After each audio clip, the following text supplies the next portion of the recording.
મારી channel health હેબિટ્સમાં આપનું સ્વાગત છે। મારી પાસે ઘણા દર્દીઓ એવા આવી રહ્યા છે કે સર નબળાઈ લાગે છે, થાક લાગે છે, કામ કરવાની ઈચ્છા નથી થતી, તો શું કરવું જોઈએ? તો થાક અથવા તો નબળાઈ માટેના કારણો અને તેમના ઉપચાર જાણવા માટે અમારો વિડીયો છેલ્લે સુધી જુઓ। તો આપણે પહેલા જોઈએ કયા કયા એવા કારણો છે કે જેને કારણે શરીરમાં નબળાઈ આવી શકે છે। જેમાં પહેલું છે ખોરાકનો અભાવ।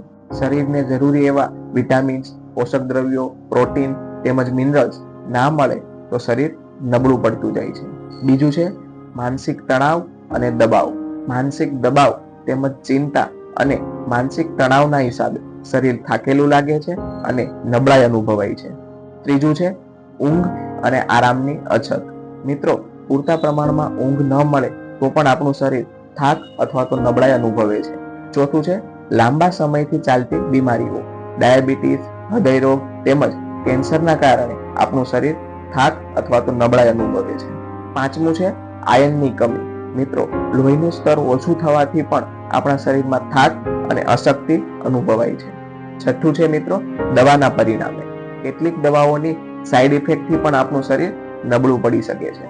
હવે ઘણા દર્દીઓ એવું કહેતા હોય છે, સર મારે બધા જ રિપોર્ટ નોર્મલ આવે છે, હું એકદમ સ્વસ્થ છું, છતાં પણ મને થાક અનુભવાય છે, નબળાઈ લાગે છે। તો મિત્રો, એના માટે શું ઉપચાર કરી શકાય તે જોઈએ।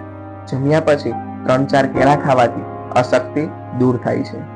કોઈ ઘાના લીધે લોહી વહી ગયું હોય અને પછી જો નબળાઈ આવે તો તેના માટે ખજૂર તેમજ ઉપરથી ઘી મેળવેલું દૂધ પીવાથી તે નબળાઈ દૂર થઈ શકે છે। મોસંબીનો રસ પીવાથી શરીરની નબળાઈ દૂર થાય છે। દૂધમાં બદામ, પિસ્તા, એલચી, કેસર અને ખાંડ નાખીને ઉકાળીને દૂધ પીવાથી ખૂબ જ શક્તિ આવે છે। મેથીના કુમળા પાન ખાવાથી લોહીમાં સુધારો થાય છે અને શક્તિમાં વધારો થાય છે।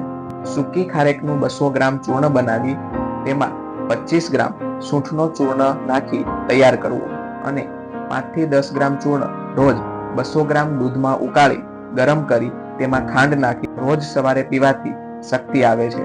અમારો આ વિડીયો તમને પસંદ આવ્યો હોય તો વધુમાં વધુ લોકોને શેર કરો તેમજ લાઈક અને સબસ્ક્રાઇબ કરો।